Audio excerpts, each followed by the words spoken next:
as the president cracks down on sanctuary cities. Ann Coulter is here. People think that you're going to be part of the administration, Ivanka. I'm going to be a daughter. And a liar. Fake news blasting Ivanka Trump, while Chelsea Clinton is showered with awards. Waters World investigates. Any advice for the commander-in-chief how to deal with it? Stay off of Twitter, you know? Are you on Don't Twitter? engage. Words of wisdom for President Trump from country crooner Trace Atkins. Waters World begins right now. Welcome to Waters World. I'm your host, Jesse Waters. Finally, America's Attorney General is going to do something about sanctuary cities. Jeff Sessions the other day said, here's the deal. Either you obey federal immigration law or you're going to lose money. And he was on the O'Reilly Factor a few days back and talked to Bill about what he's going to do. The entries at the border are down 60% just because of President Trump's strong leadership. And as we continue to build a wall and beef up our forces and bring in more judges, we'll be even more successful there. Is there anything else that's being discussed in the Trump administration to punish the sanctuary cities? Any other denying of funds or anything else? We are looking at other possibilities that would be detrimental. Can you give me an example, to people. Mr. Attorney General? I'm not prepared to give that now. Come on, and no spins on big. This comes on the heels of a controversial case in Maryland where a 14-year-old girl was allegedly raped by 17 and 18-year-old students, both in the country illegally. They are also purported to have gang ties. Rockville, Maryland police have had a long-standing policy not to question suspected illegals about their immigration status or cooperate with federal immigration authorities. That is the hallmark of a sanctuary city. We wanted to take a look at the sanctuary city that started it all, San Francisco. It made headlines when Kate Steinle was shot to death in front of her dad by Juan Sanchez. The Mexican national in the U.S. illegally had 7 felony convictions and was deported 5 times. I went to San Francisco when that happened to get answers from lawmakers. I'd like to show you a picture here. It's Kate Steinle. She was murdered by an illegal alien who had been deported 5 times and over 6 felony convictions. But for some reason, the city of San Francisco let this guy out. You guys aren't even looking. Look at the picture. You afraid? You guys don't have anything to say? Thank you very much. Next speaker, please. Nothing to say. So I went to see what the residents of San Francisco thought and to track down the mayor. It's a tragedy. It's an absolute tragedy, but I don't think it should change our sanctuary city policy. Because, I mean, it's a policy that's been put in place with the community values that we share here, which is welcoming all immigrants regardless of a legal status. And when I found out that, San Francisco was sort of allowing that to happen by being a sanctuary, that kind of pissed me off. And I hope they make a change. Do you hold the mayor and the board of supervisors responsible for her death? Yes, they have a lot of responsibility. No, I would say hold them personally responsible for what they do next. So I just want to do a quick interview with Mayor Lee, if he's available. He has a press office down the hall. Mayor? Mayor Lee? Mayor, you in here? It's Jesse with the O'Reilly Factor. Just have a few questions. Please tell him Waters World's looking for him, all right? Thank you.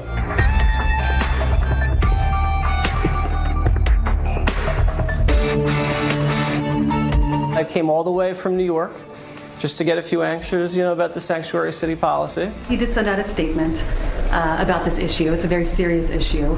Is taking it seriously just sending out a little piece of paper when someone's murdered because of a policy you support? That doesn't sound that serious to me. I don't think that's characterized correctly. How is that mischaracterizing it? Taking this very seriously. How did I mischaracterize it? It's deeply sad for the family, and the mayor is going to continue to work on this issue. It never should have happened, and he wants to make sure it doesn't happen again. So what exactly has Mayor Lee done to make sure it doesn't happen again? Now, if you have at least 3 felonies, then they will start to enforce the immigration laws. 1 is not enough unless it is considered violent or serious. So as O'Reilly predicted back in 2015, the sanctuary cities will never do anything on their own. I'm not seeing the groundswell and the anger on the streets that I think you need to get these guys to change their mind. Anger is a bad thing when you live in mellow land. So it's going to take the federal government, and I don't even know if they're going to do it, but the federal government would have to impose some discipline because they're not going to do it themselves. Joining me now, conservative author and columnist Ann Coulter. Ann, welcome to Water's World. It's glad to finally have you on the show. Good to be here. Let me ask you a question. You know, these Democratic mayors, they use these federal funds to buy votes, to, hand out pork and patronage.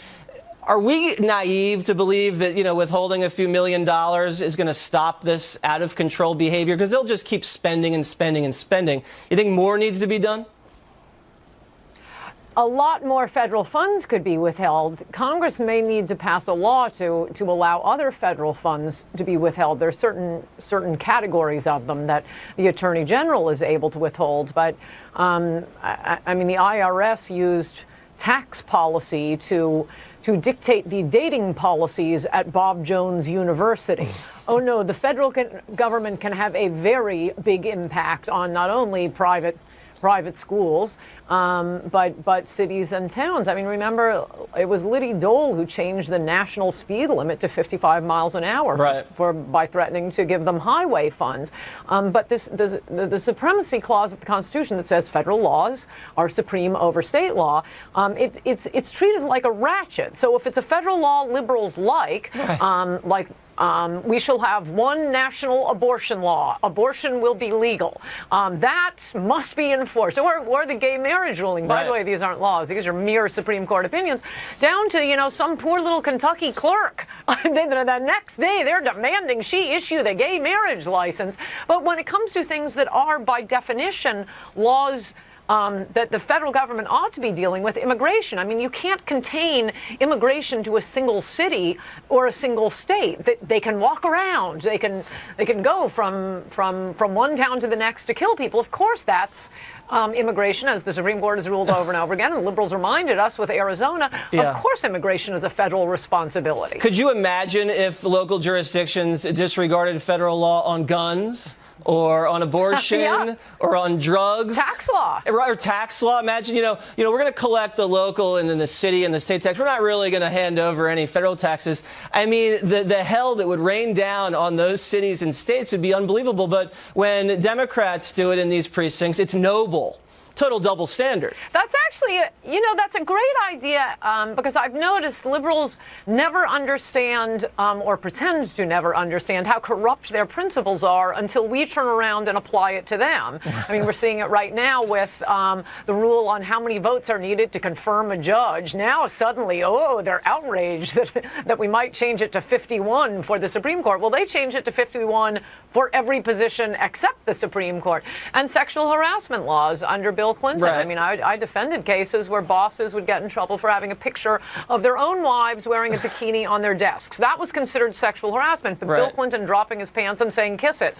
Suddenly they realized perhaps we should roll back some of this sexual harassment law. And your concept, because you're an attorney as well, tell me if this you think is going to work. What if they allow these wrongful death suits to go forward and say Kate Steinle's family sues the pants off San Francisco and Mayor Ed Lee, and some judge or some jury slaps the city with a judgment to the tune of, 10, 20, 30 million dollars wrongful death? You think that's a possibility? Yeah, actually, I've never heard anyone suggest that, but that seems like a great idea. I mean, well, I have a brilliant legal mind. What can I say? Yeah. New York City pays out tens of millions of dollars. You ought to look that up every year for... the police brutality and stuff like that. Yeah, and that's government action, and they're just writing checks every day. That's true. Or, I don't know, every month. That is true. So, yeah, it seems to me the same principle applies. All right, so I think we're on something. And Ann, I'm going to hold you over for the next segment, because we're going to talk about how this Russia story could potentially backfire on the left, okay? And later, a must-see Waters Words on fake news. Stay right here.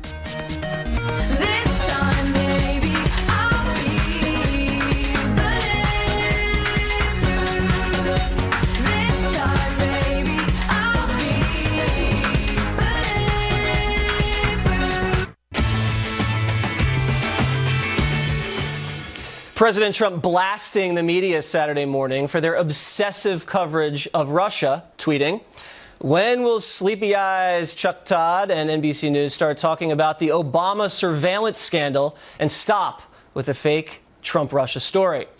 It is the same fake news media that said there is, quote, "no path to victory for Trump," that is now pushing the phony Russia story, a total scam. This is what Mr. Trump was referring to in regards to Chuck Todd. You have a presidency right now that I think it's beyond saying it's in crisis mode. It's on the brink. The question is on the brink of what? Is it on the brink of collapse? Is it on the brink of becoming a temporarily lame duck presidency? Obviously, the Russia cloud darkens all the time. And all of it, Andrea, of course, all of these problems right now that they are dealing with front and center are self-inflicted by one person, the President of the United States. Maybe Chuck Todd looks sleepy-eyed because of that darkening Russian cloud. How could you be a lame duck in 10 weeks? I mean, he has full control of the House and the Senate. With me once again with a reaction, Ann Coulter. Now, Ann, this is pure speculation, but I bet some Democrats on Capitol Hill are a little angry that President Obama may have dumped this huge surveillance scandal on their laps. Yes, though. Well, for one thing, they weren't expecting Trump to win. And for another thing, they're not used to a Republican president who fights back. I think any other Republican president would have just let it go. Right.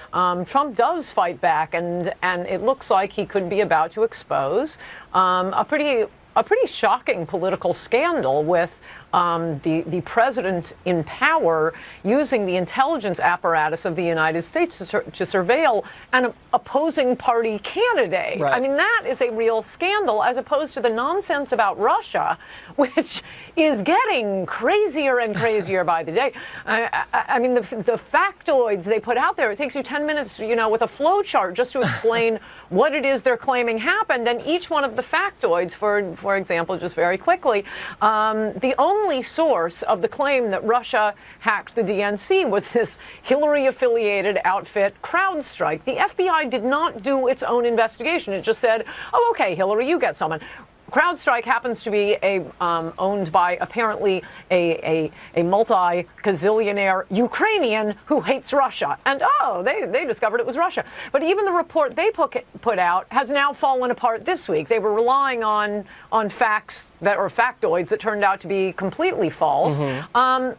And also, if I could just go back to the original part of the story, what is the theory? I mean, I know they want an explanation for why Hillary lost. I have no idea what the theory is. So they're saying Russia thought that they would help Trump by putting out that Bernie Sanders was being screwed by the DNC. Well, who knows what would happen from that? Maybe the DNC would get wise and say, hey, let's run Biden instead.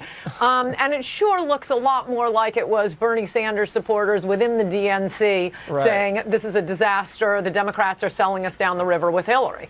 And speaking of scandals that you just brought up with that, pretend this is the IRS scandal. I mean, if the press had covered the IRS scandal as aggressively as they're covering this so-called Trump-Russia deal, there'd be Obama officials in jail. You remember Lois Lerner took the fifth. The IRS shredded documents. I don't see any of that happening here. And all of a sudden, everyone's an investigative journalist. Yes, that's an excellent point. Go back to the hearings. This would be a fun thing for you to do, like the Eric Holder hearings with the Democrats, just hysterically partisan.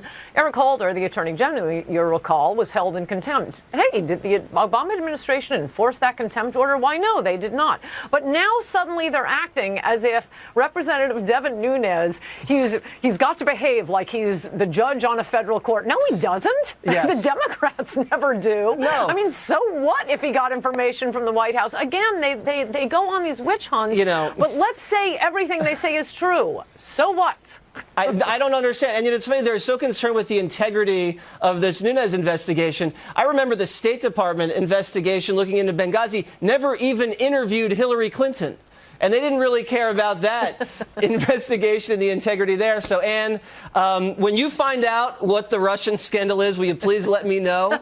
Thank you very much, all right? I'm going to get right on that. Thank you. Coming up, the tale of two first daughters. How's the media treating Chelsea and Ivanka? a fair and balanced look.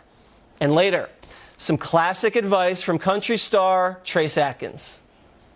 We're all at a pool party. We're all in the pool, and somebody in the pool. It wasn't me. It wasn't you. But we all have to get out of the pool.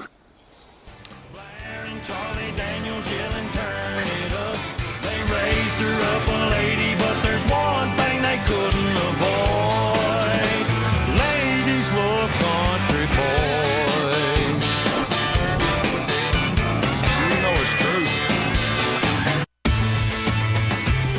A successful businesswoman, entrepreneur, philanthropist, and mother of three can't possibly be fit for a role in the White House, especially if that person is Ivanka Trump. People think that you're going to be part of the administration, Ivanka. I'm going to be a daughter. And a liar. And it's not just male comedians taking shots at Ivanka Trump, it's female Republicans. Here's Amanda Carpenter writing in Cosmo about Ivanka's new White House gig. What qualifies her? Apparently being the president's daughter. There's a word for this: nepotism. And it makes everything Ivanka has done up to this point to position herself as an example for working women into a farce. By taking this role, Ivanka is taking away a life-changing opportunity for other women who undoubtedly would have more expertise than the first daughter. So the first daughter getting slammed this week for officially becoming an advisor to her father. By the way, she's working for free. You're welcome, taxpayers. Yet, former first daughter Chelsea Clinton, whose career consists of sitting on executive boards and campaigning for her mom, is being honored this month by Variety magazine with their Lifetime Achievement Award. Remind me what exactly Chelsea has achieved? So, why the double standard? Joining me now, founder of Power Women TV, Amy Palmer, and conservative columnist and author of Government Gone Wild, Kristen Tate. So, Amy, Chelsea Clinton, last job I saw her have that was real, she had about a $600,000 no-show gig at NBC News. Maybe she was on 3 times a year or something like that. How's that not nepotism? It is nepotism. I mean, they're both clearly recipients of nepotism. But I didn't hear a lot of media outrage when Chelsea got that gig. That actually is not true. People were outraged, especially people in this industry, because they were saying, what qualifications does Chelsea Clinton have to be a reporter for $600,000? I think a lot of people on Fox may have voiced their opinions. I didn't hear a lot of it from the other networks. Kristen, I think this is almost a step down for Ivanka. She's taking no salary. Right. She gets beat up every day by the Washington press. Yeah. And she's advising her dad. I mean, that's a noble service. And it's something she's done her entire life, right? Now she'll just be able to keep advising her father, as she always has, as this official capacity. And having this official title will allow her to keep doing this while avoiding certain, ethical traps that she could have fallen into otherwise. So this is actually a positive step when you look at ethics. But of course, that's not what the media tells us. But I want to point out one thing. She's actually highly qualified for this position. She served as the executive vice president of the Trump Organization. She built her own brand as a businesswoman in her own right. And she, used her platform to advocate for women's rights. But despite her accomplishments, the left and those who call themselves feminists have waged war on Ivanka Trump because her father is Donald Trump. You have feminists judging a woman's rights advocate simply through the prism of a man in her life. No, it probably has something to do with jealousy. That's just my opinion, though. You don't feel she's unqualified, do you? No, I don't. I actually am a fan of Ivanka, and we were just talking about this in the green room. This is a topic that's very hard for me to debate because I like her, and I think a lot of women like her. But here's the issue, Jesse. I was in a department store today, and I got up the escalator, and there was a huge sign that said Ivanka Trump with all of her clothing. Then I went to look at the jewelry, and there was jewelry by Ivanka Trump. So when you say she's not taking a salary, she's not, but she is benefiting financially from this position. So that wasn't one of the department stores that dropped her merchandise? No, it wasn't. And listen, and I'm shopping there and I support them. But what I'm saying is that you have to look at it from both sides. Having a successful business person, that's great. People voted for Trump because they wanted business people running the White House, people who know what they're doing. She is a great role model for women. Right. And we were talking millennial women. We need a role model who are not the Kardashians. Right. Let's like set that straight. But I think that's a pretty low bar. At You're not the Kardashians. That's the bar we've set. But unfortunately, millennial women and girls look at the Kardashians. So if you're looking at Ivanka Trump and you're saying she's smart, she's educated, she's sophisticated, that's a good thing. Well, But listen, please if look I at was the Donald ethics. Trump and I had all these swamp creatures swimming around me trying to take me out, I'd have someone that I trust right in there advising me, and I think that's what he did. Ladies? Yeah, agreed. Thank you very much. Thank you, Jesse. The press caught with its pants down again. A powerful Waters' words up next. And spring break craziness underway. Where do you go to school? Florida State. Stanford University. You guys must be smart. Not that smart. You made a mistake letting us in.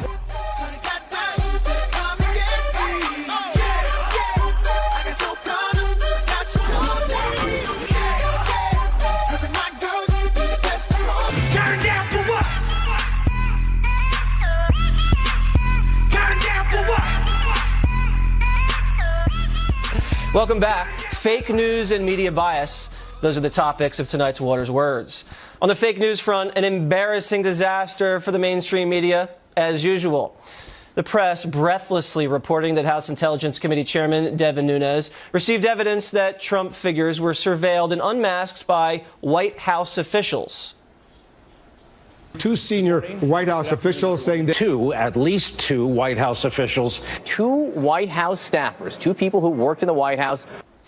But when asked about whether this was true or not, the chairman said this. We're not going to get into sources and methods. I mean, it's if not, who's going to ever come to our committee? But I can tell you that those reports are mostly wrong. Okay, so after a week of blanket coverage on the story, it turns out the reporting was inaccurate, but the damage had already been done. Another story that made the rounds this week, the Washington Post said this about the new Secretary of State, Rex Tillerson. Many career diplomats say they still have not met him, and some have been instructed not to speak to him directly or even make eye contact. So the Washington Post is trying to tell us that State Department officials have been told not to look Tillerson in the eye? What is he, Jennifer Lopez? This guy was the CEO of ExxonMobil for 10 years. He's not a diva.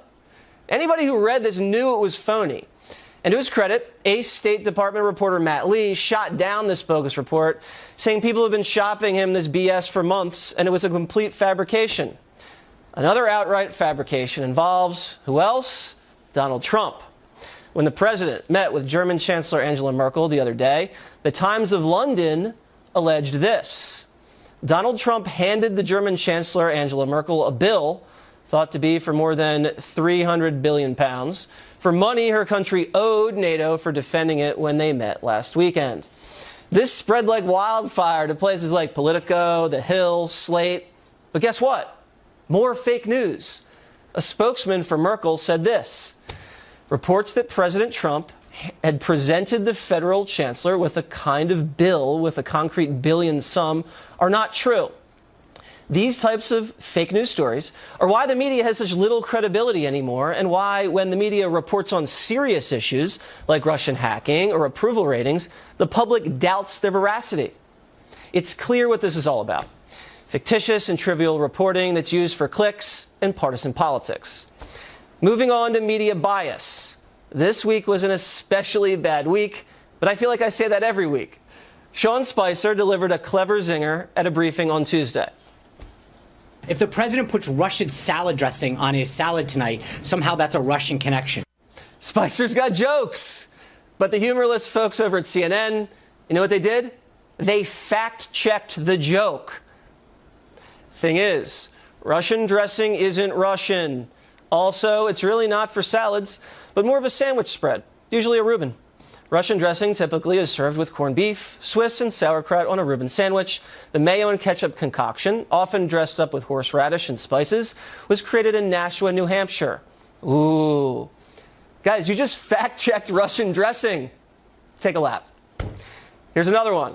The Trump White House unveiled their Easter eggs for the White House Easter egg roll. So they got a bunch of colors, and they have gold ones. And the New York Times decided to mock the gold eggs as Trumpian. New York Times reporter Julie Davis tweeting, "Forget those silly pastel rainbow colors of White House Easter egg rolls past. Trump's Easter eggs will be gold."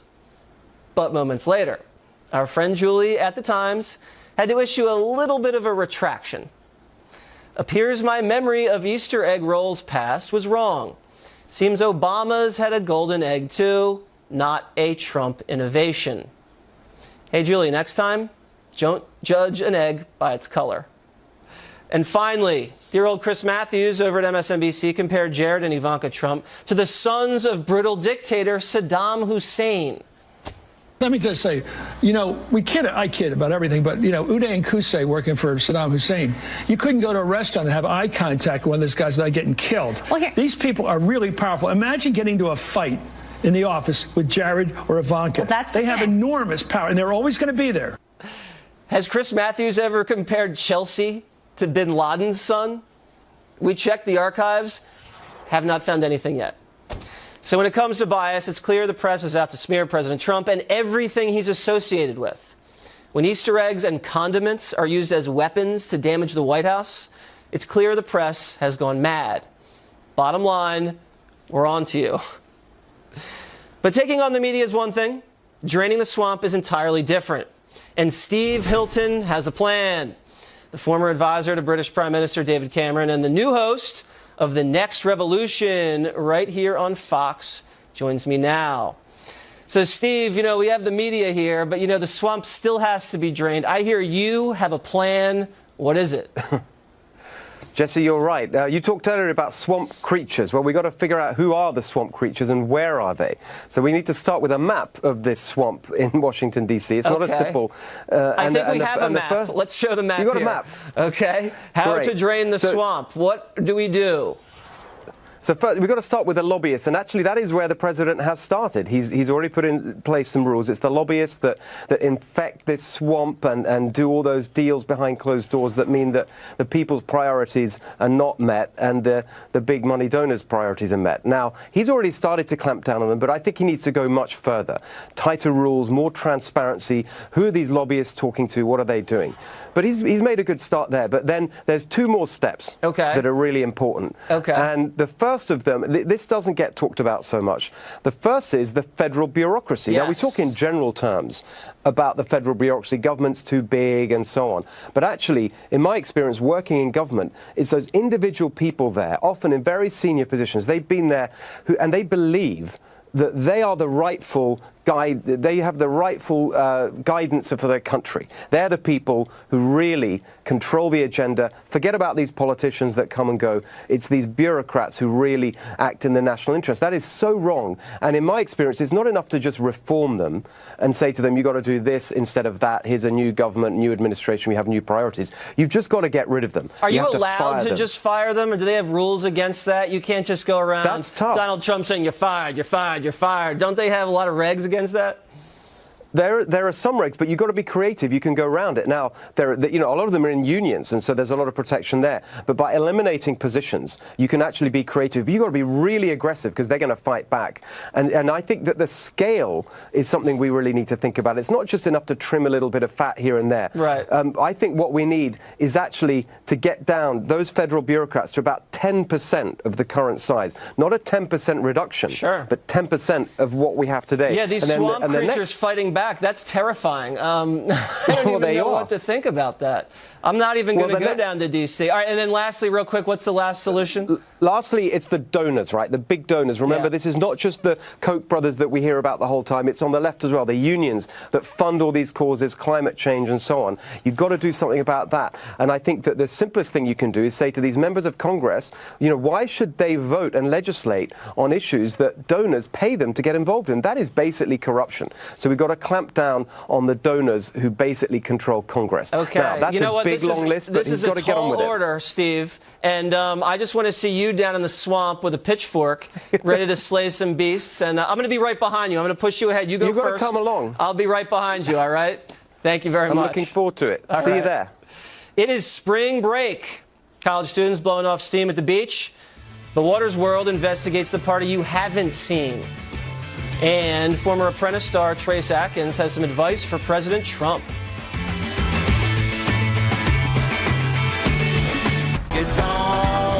donk. Keeping perfect rhythm make you want. It's not just the ladies that love country star Trace Atkins. President Trump is a big fan, too. Trace is out with a new album this weekend, but stopped by earlier to talk all about his friend, the Commander-in-Chief. Trace, I was just down at the Houston Rodeo, got myself a cowboy hat. Do you think I can pull off the cowboy look? Well, not right. Yeah, well, I guess. I'm what they say, all hat, no cattle. Oh, yeah, I did it. I recorded a song on one of my albums a few years ago called All Hat, No Cattle. Okay, all right, okay.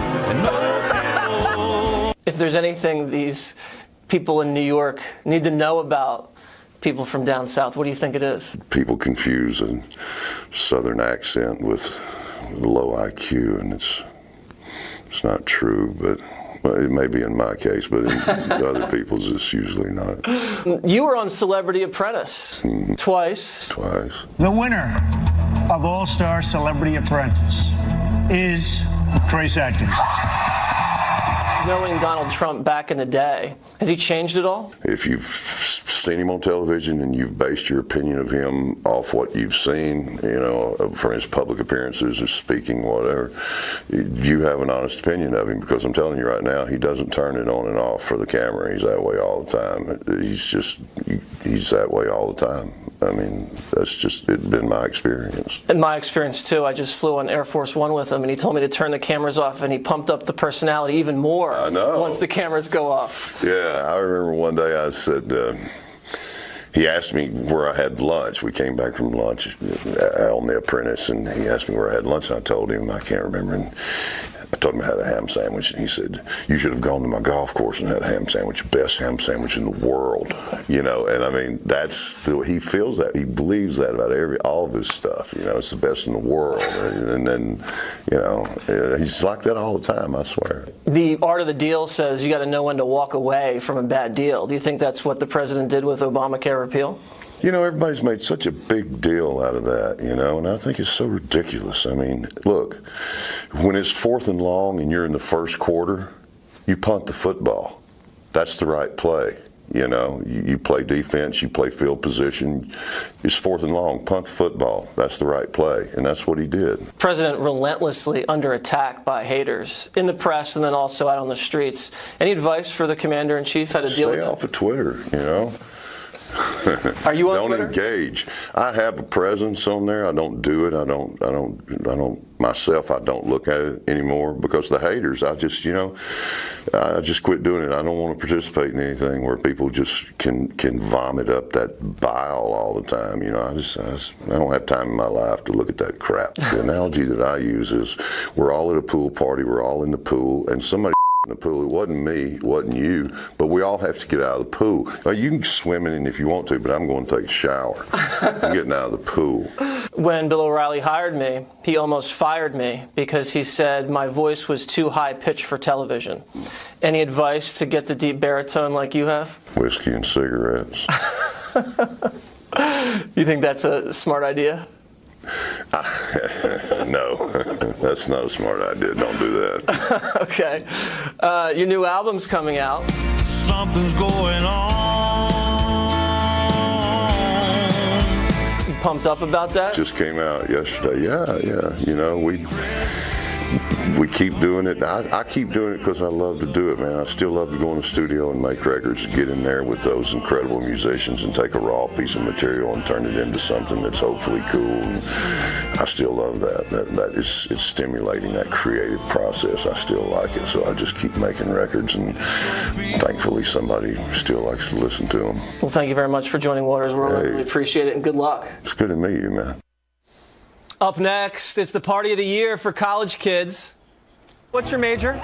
Machine tool technology. What's the school like? What's the reputation? It's just where you go when you don't want to go to a real school. But there's a different kind of party going on in West Virginia. We'll take you right there. It is that time of the year again when college kids celebrate spring break. But while some students are funneling beers and ripping it up, others are giving back. Waters World visited both scenes and brings you the best of both worlds.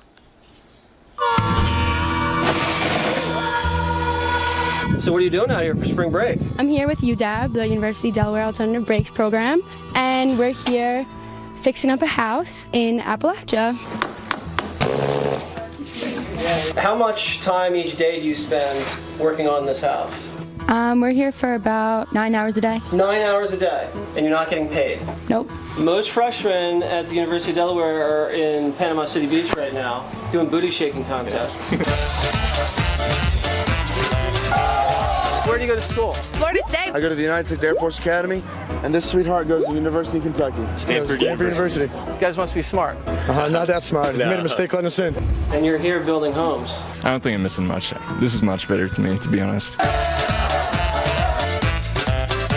What made you want to do volunteer work for spring break? I've been doing volunteer work all my life since probably when I was 6.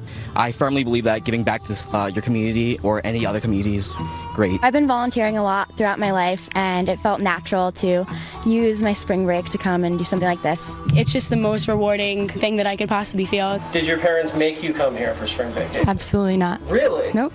So your friends are out funneling beers on the beach. Adam Smith, he's an economist back in the 1800s. He said laissez-faire. What was it again? Laissez-faire. Laissez-faire. It will work itself out. It's laissez-faire. Let's get that right. Do you find that some of your friends in college judge you for doing something like this? They judge you, but in a positive light. Everyone really looks up to everyone that goes on these kind of trips. All my friends are really supportive of it. They actually helped me make the decision to come on the trip. What's your major? Machine tool technology. What's the school like? What's the reputation? It's just where you go when you don't want to go to a real school. Being away and getting to cut that all off, and we don't really have reception here, so I don't even have a phone to see what people are doing. It's really nice to actually leave that all behind and do what's really important. How appreciative of these students are you? Tremendous. There's no words that you can put in to say that college students is going to come to West Virginia to help me instead of going somewhere else to party. Brave. They're all brave. I'm not going to quit my day job.